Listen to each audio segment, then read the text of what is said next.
കേരളം മീൻതീറ്റക്കാരുടെ നാടാണല്ലോ.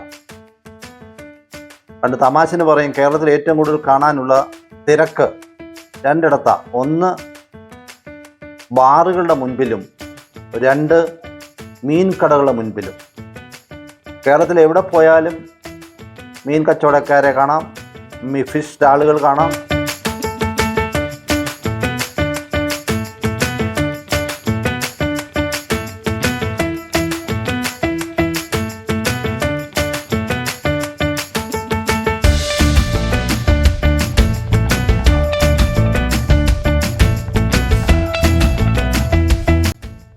കേരളത്തിലെ നല്ലൊരു വിഭാഗം ജനത മത്സ്യം കഴിക്കുന്നവരാണ്. എന്നാൽ ഞാൻ തമിഴ്നാട്ടിലും കർണാടകത്തിലും ഡൽഹിയിലുമൊക്കെ ജോലി ചെയ്ത സമയത്ത് ഈ മീൻ വാങ്ങാൻ വരുന്നവരുടെ എണ്ണം വളരെ കുറവായിരുന്നു. ബാംഗ്ലൂരിലെ മീൻ കച്ചവടക്കാരൻ്റെ മുൻപിൽ ഒന്നോ രണ്ടോ പേര് ചിലപ്പോൾ കാണും, ചിലപ്പോൾ അരമണിക്കൂർ നേരം ആരും കാണുകയില്ല. കാരണം എന്താണ്? അവിടെ നല്ലൊരു വിഭാഗം 60-70% ജനത പ്യുവർ വെജിറ്റേറിയൻസ് ആണ്. മറിച്ച് കേരളത്തിലാകട്ടെ കൂടുതൽ ശതമാനം ജനതയും മത്സ്യവും മാംസവും കഴിക്കുന്നവരാണ്. അതുകൊണ്ടാണ് ഇവിടെ ബീഫിന് ഇപ്പോൾ 450 രൂപയ്ക്ക് മുകളിലായി, മട്ടണ് 1000-ഓളം രൂപയായി, നല്ല ഇനം മീനുകൾക്കും 1000-ഓളം രൂപയായി. കേരളത്തിൽ ഒരു കല്യാണ സദ്യ നടത്തണമെന്നുണ്ടെങ്കിൽ ഒരു പ്ലേറ്റ് മീനും ഇറച്ചിയും കൂട്ടി നമ്മൾ സദ്യ നൽകാൻ ആഗ്രഹിക്കുന്നെങ്കിൽ വെജിറ്റേറിയൻ ഫുഡിന് കൊടുക്കുന്നതിൻ്റെ ഇരട്ടിയിലേറെ 200 രൂപയ്ക്ക് വെജിറ്റേറിയൻ ഫുഡ് നടക്കുമെങ്കിൽ കേരളത്തിൽ അത് 400 മേളിൽ രൂപയാണ് ഒരു പ്ലേറ്റിന് നമുക്ക് നൽകേണ്ടി വരുന്നത്. നമ്മുടെയൊക്കെ ചെറുപ്പകാലത്ത് നമ്മൾ ചന്തയിൽ മീൻ വാങ്ങിക്കാൻ പോകുമായിരുന്നുവല്ലോ. നാം ഓർക്കുന്നുണ്ട്, ഈ ചന്തയിൽ പോയി നമ്മൾ മീൻ വാങ്ങിക്കുന്നത് ഒന്നുകിൽ ഒരു വട്ടിയിലോ വള്ളിക്കുട്ടയിലോ ഒക്കെ ആകാം. കുറച്ച് മീൻ മാത്രമേ വാങ്ങിക്കുന്നുള്ളൂ എങ്കിൽ വട്ടയിലയിൽ അല്ലെങ്കിൽ തേക്കിൻ്റെ ഇലയിൽ അവരെ മീൻ പൊതിഞ്ഞു തരും. അന്ന് 5 രൂപയുടെ മത്തി വാങ്ങിയാൽ ഒരു വട്ടി നിറയെ മീനുണ്ടാകും. 5 രൂപയുടെ മത്തി നമ്മളൊരു വട്ടി നിറയെ ഉണ്ടാകും എന്ന് പറഞ്ഞാൽ ഏകദേശം ഒരു 7 കിലോ, ഒരു വട്ടിയുടെ ഒരു സൈസ് 7 കിലോ, 5 കിലോ, വലിയ വട്ടിയാണെങ്കിൽ 10 കിലോ മീൻ കൊള്ളും. അല്ലെങ്കിൽ 3 അടിയുള്ള ഒരു തേടിന് 12 രൂപ വില. അന്ന് നമ്മളിപ്പോൾ കിളി പരണ്ട അല്ലെ കിളിമീൻ എന്നൊക്കെ പറയുന്ന ഒരു റോസി നിറമുള്ള ആ മീൻ അന്ന് വളരെ ചീപ്പായിരുന്നു, വളരെ വിലക്കുറവായിരുന്നു.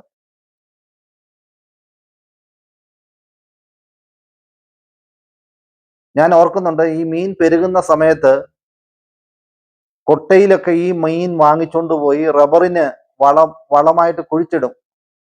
റബ്ബറിന്റെ തടത്തിൽ കൊണ്ട് കുഴിയെടുത്ത് മീൻ കുഴിച്ചിടുന്നുണ്ട്. അത്രയ്ക്കും വളത്തേക്കാൾ വില കുറവായിരുന്നു അന്ന്. ഈ കിളിപരണ്ട എന്നാണ് പത്തനംതിട്ട ജില്ലയിലൊക്കെ അന്ന് അതിൻ്റെ പേര്. പല പേരുകളിൽ പല സ്ഥലങ്ങളിൽ അത് അറിയപ്പെടും. ഒരു റോസി ചുവന്ന നിറമുള്ള ഒരു മീൻ. അന്ന് അത് ഏറ്റവും ചീപ്പ്, ഏറ്റവും വിലക്കുറവ് ആ മീനിനായിരുന്നു. ഒരു 5 രൂപയ്ക്കോ 10 രൂപയ്ക്കോ വാങ്ങിച്ചു കഴിഞ്ഞാൽ ഒരു വലിയ കുട്ട നിറയെ, വള്ളിക്കുട്ട നിറയെ മീൻ കിട്ടുമായിരുന്നു. അതിൻ്റെ സീസണിൽ, പ്രത്യേകിച്ചും മഴ കഴിഞ്ഞുള്ള സമയത്തൊക്കെ, ജൂൺ ജൂലൈ മാസങ്ങളിൽ. എന്നാൽ കാലങ്ങൾ കഴിഞ്ഞപ്പോൾ മീൻ ഒരു ആഡംബര വസ്തുവായി മാറിയെന്ന് തോന്നുന്നു. സാധാരണക്കാരന് ഇന്ന് എല്ലാ മീനും വാങ്ങിച്ച് കഴിക്കാൻ സാധിക്കില്ല. അത്രയ്ക്കും ഇതിൻ്റെ വില വർദ്ധിച്ചു. ഇതിൻ്റെ വില വർധന കഴിഞ്ഞ 40 വർഷത്തിനുള്ളിൽ നമ്മൾ പ്രതീക്ഷിക്കാവുന്നതിലും മുകളിലായി. അതിന് നിരവധി കാരണങ്ങളുണ്ടാകാം. മീൻ പിടിക്കാനുള്ള ചെലവ്, മീനിൻ്റെ ലഭ്യത കുറവ്, കാലത്തിൻ്റെ പ്രത്യേകത. കാലത്തിന്റെ പ്രത്യേകത എന്ന് പറയുമ്പോൾ ഇപ്പം ചൂടുകാലമായതുകൊണ്ട് കടലിൽ മീൻ കുറവ്, പിന്നെ മീൻ പെട്ടെന്ന് കേടാവുന്നത് കൊണ്ട് നല്ല ലാഭത്തിൽ വിറ്റേ പറ്റൂ എന്നൊരവസ്ഥ. എന്നിരുന്നാലും ഈ മീനിന്റെ ഇപ്പോഴത്തെ വില നിലവാരം നമുക്കൊന്ന് നോക്കാം.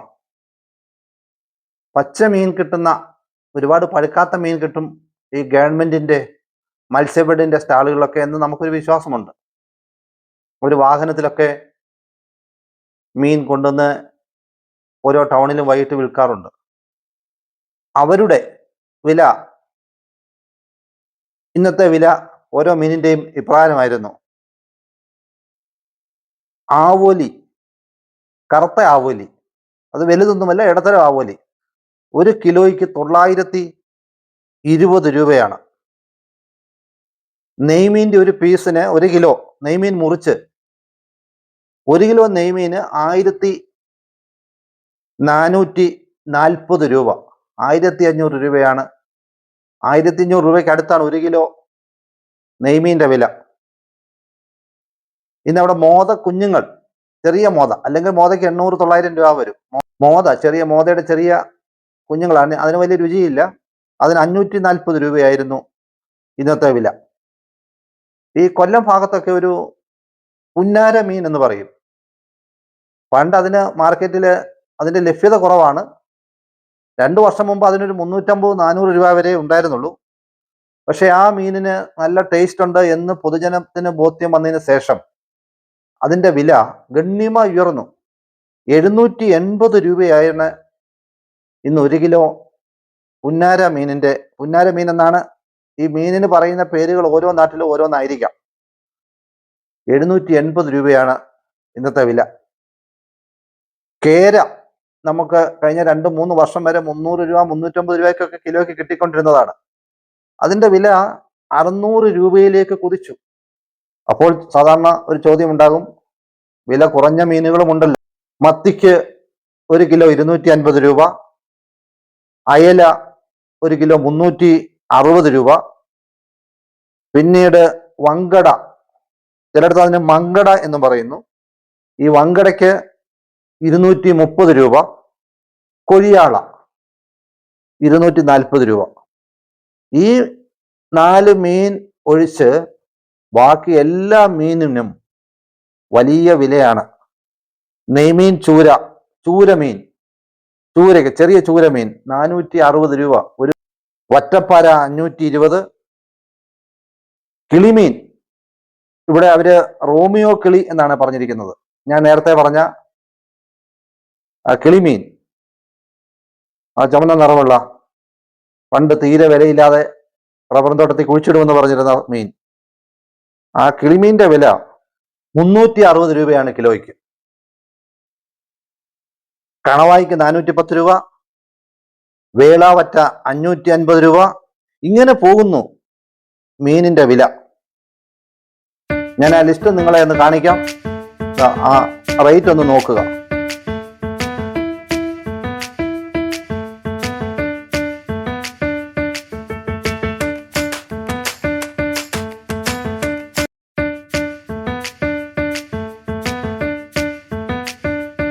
ഈ മീനിന്റെ കാര്യമൊക്കെ പറയുമ്പോൾ സ്വാഭാവികമായിട്ട് ഒരു ചോദ്യം ഉണ്ടാകാം, നിങ്ങൾ റിട്ടയർ ചെയ്തതിനു ശേഷം മീൻ കച്ചവടം ആരംഭിച്ചോ എന്ന്. ഇപ്പൊ ഈ മീനിന്റെ വില ഗണ്യമായി, എവിടെ നോക്കിയാലും മീൻ കടകൾ, ധാരാളം മീൻ പ്രദർശിപ്പിക്കുന്നു.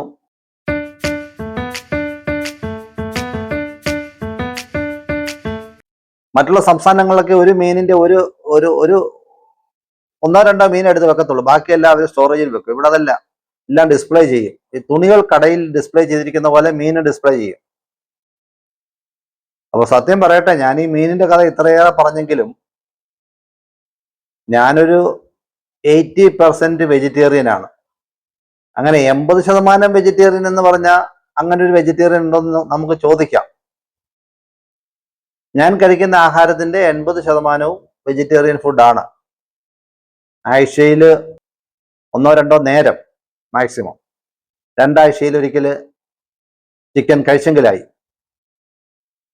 അതുകൊണ്ട് ഒരു മീൻ പ്രേമിയാണ് ഞാൻ എന്ന് ദയവായി തെറ്റിദ്ധരിക്കരുത്. എന്നാൽ കേരളീയരായ നമ്മളിൽ മഹാഭൂരിഭാഗവും മീൻ ഇഷ്ടപ്പെടുന്നവരാണ്. നിത്യവും മീനില്ലാതെ ചോറുണ്ണാത്ത ആളുകളുള്ള സംസ്ഥാനമാണ് കേരളം.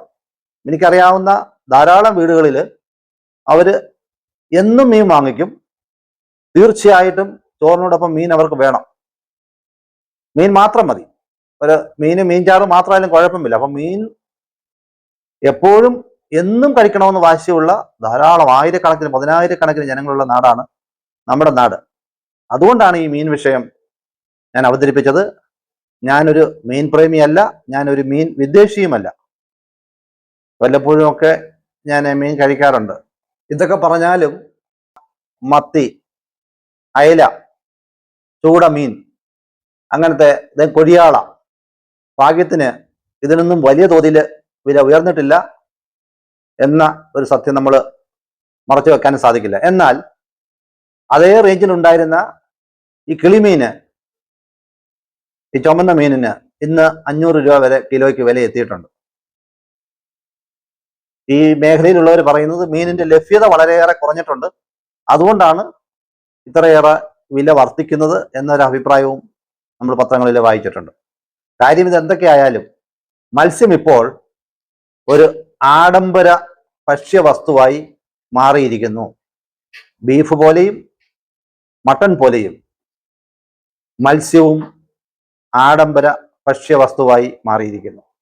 വളരെ വില കുറച്ച് ജനങ്ങൾ വാങ്ങിച്ചുകൊണ്ട് പോകുന്ന, ജനങ്ങൾ എന്ന് പറഞ്ഞാൽ മറ്റ് സംസ്ഥാനക്കാര്. ഞാൻ കണ്ടത് ബാംഗ്ലൂരിലായിരുന്ന സമയത്ത് ഈ വീട്ടിൽ വളർത്തുന്ന തിലോപ്പിയ, മുഷി, കട്ല, ഈ മീനുകൾ മറ്റ് സംസ്ഥാനക്കാര്, പ്രത്യേകിച്ചും ബംഗാളികൾ, നോർത്ത് ഈസ്റ്റിലുള്ള ചിലരൊക്കെ ഇത് വാങ്ങിച്ചുകൊണ്ട് പോകുന്ന കണ്ടിട്ടുണ്ട്. അതിന് ബാംഗ്ലൂരിൽ വലിയ വിലയില്ലായിരുന്നു. 200 രൂപ നമ്മുടെ മത്തിയുടെ ഒക്കെ റേഞ്ചിലുള്ള വിലയാണ്. പക്ഷെ പറയാതിരിക്കാൻ വയ്യ, നല്ല പഴുത്ത അവസ്ഥയിലുള്ള മീനാണ്, പഴുത്ത മീനാണ്. അപ്പം ഞാൻ ഈ മലയാളികളാണ് കച്ചവടക്കാർ. ഞാൻ അവരോട് ചോദിച്ചു, നിങ്ങൾ ഇത്രയും പഴുത്ത മീൻ ആര് വാങ്ങിച്ചുകൊണ്ട് പോകാനാ? അപ്പം അവർ പറഞ്ഞത്, ഈ ഒരു പഴുപ്പ്, ഈ ഒരു പഴുത്ത അവസ്ഥ ഒരു ഡിമാൻഡും കുറയ്ക്കുന്നില്ല ഈ മീനിന്, അത് വാങ്ങിക്കാൻ ഇഷ്ടംപോലെ ആൾ വരും. യശ്വന്ത്പൂർ റെയിൽവേ സ്റ്റേഷനടുത്ത് ബാംഗ്ലൂരിലെ 3-4 റെയിൽവേ സ്റ്റേഷനിൽ ഒരു റെയിൽവേ സ്റ്റേഷന്റെ പേരാണ് യശ്വന്ത്പൂർ റെയിൽവേ സ്റ്റേഷൻ.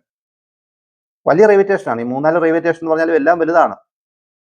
നമ്മുടെ തിരുവനന്തപുരത്തോ എറണാകുളം റെയിൽവേ സ്റ്റേഷൻ പോലുള്ള വലിയ റെയിൽവേ സ്റ്റേഷനാണ് ഈ 3-4 അതിൽ ഒരു റെയിൽവേ സ്റ്റേഷന്റെ പേരാണ് യശ്വന്ത്പൂർ എന്ന സ്ഥലത്തെ റെയിൽവേ സ്റ്റേഷൻ. അതിനകത്തൂടെ യാത്ര ചെയ്തപ്പോൾ എനിക്ക് തോന്നുന്നു ആ മീൻ പഴുത്തളഞ്ഞിട്ട് 3-4 ദിവസമായെന്ന് തോന്നുന്നു. അത് അത്രയ്ക്ക് ദുർഗന്ധവും കാണുമ്പോഴേ അറിയാം. പക്ഷെ ആ മീനും അവിടെ ഡിമാൻഡുണ്ട്. അപ്പൊ അങ്ങനെ വളരെ ചീഞ്ഞളിഞ്ഞ മീൻ വാങ്ങിച്ചുകൊണ്ട് പോയി കഴിക്കുന്ന ഒരു വിഭാഗം ജനതയുണ്ട്. അത് കുറഞ്ഞ വിലയ്ക്ക് കിട്ടും. പക്ഷെ മലയാളികൾ ആരും ഏത് മീനായാലും അത് അല്പം പഴുത്തയാന്ന് അറിഞ്ഞാൽ നമ്മൾ വാങ്ങിക്കുന്നില്ല. ഈ കാലാവസ്ഥയിൽ അഥവാ മത്സ്യത്തിന്റെ കച്ചവടം കുറഞ്ഞാൽ കച്ചവടക്കാരന് വലിയ നഷ്ടം സംഭവിക്കുന്നത് കൊണ്ട് മീനിന് വിൽക്കുന്ന മീൻ നല്ല വിലയിലാണ് വിൽക്കുന്നത്. ചില വള്ളങ്ങളിൽ ലഭിക്കുന്ന മീനാണ് നമുക്ക് പിറ്റേന്നോ അതിന്റെ പിറ്റേന്നോ ഒക്കെ കിട്ടുന്നത്. ബോട്ടിലെ മീൻ 2, 3, 4 ആഴ്ച കഴിഞ്ഞൊക്കെയാണല്ലോ വലിയ മീനുകൾ വിതരണത്തിനെത്തുന്നത്. അത് വീണ്ടും ഏറെ നാളുകൾ പുറത്തു വെച്ച് കച്ചവടം നടത്താൻ സാധിക്കില്ല. അതുകൊണ്ട് അതിന് വലിയ വിലയിലാണ് നമുക്ക് ഈ മാർക്കറ്റിൽ കിട്ടിക്കൊണ്ടിരിക്കുന്നത്. മീനിന് ഇത്രയും വില കൂടിയത് കൊണ്ട് തന്നെയാണ് സദ്യ കേറ്ററിംഗ് സർവീസുകാർ മീൻ ഉൾപ്പെടുത്തുമ്പോൾ പെർ പ്ലേറ്റിന് 50, 60, 70 രൂപ അധികം വാങ്ങുന്നത്. മീൻ നമ്മുടെ ആഹാരത്തിലെ ഒരു വിശിഷ്ട അതിഥിയായി അല്ലെങ്കിൽ വിലപ്പെട്ട അതിഥിയായി മാറിയിരിക്കുന്നു.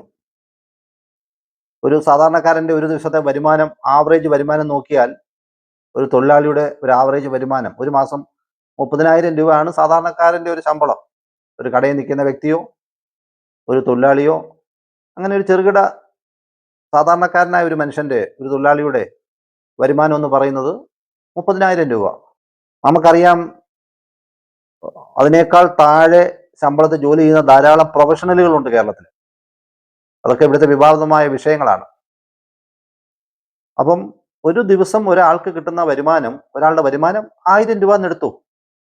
എങ്ങനെ ഈ പറഞ്ഞ ഒരു 4-5 മീൻ ഒഴികെയുള്ള മറ്റു മീനുകൾ എങ്ങനെ വാങ്ങിക്കും? 1/2 കിലോ മീൻ വാങ്ങിക്കുകയാണെങ്കിൽ ഏകദേശം 500 രൂപ ചെലവ് വരുന്നു. പിന്നെ ബാക്കിയുള്ള 500 രൂപ കൊണ്ട് വേണം ആ വ്യക്തിക്ക് ജീവിക്കാൻ. അവരെല്ലാം ഈ വില കുറഞ്ഞ മീനെന്ന് ഇപ്പോൾ നമുക്ക് പറയാൻ പറ്റില്ല, എങ്കിലും കിലോ 300 രൂപയ്ക്ക് കിട്ടുന്ന മീൻ മാത്രം കഴിക്കാനായിട്ട്, അതായത് നമ്മുടെ മത്സ്യസമ്പത്തിന്റെ 90% ഇടത്തരക്കാർക്ക് വാങ്ങിക്കാൻ പറ്റാത്ത രീതിയിലായി മാറിയിരിക്കുന്നു. 90% മീനിനും ഇപ്പോൾ വലിയ വിലയാണ്. അങ്ങനെ മീൻ നമ്മുടെ അടുക്കളയിലെ ഒരു വിശിഷ്ട അതിഥിയായി മാറിയിരിക്കുന്ന സംഭവമാണ്, അവസ്ഥയാണ് ഈ ലക്കത്തിൽ നിങ്ങളുമായി ഞാൻ പങ്കുവച്ചത്.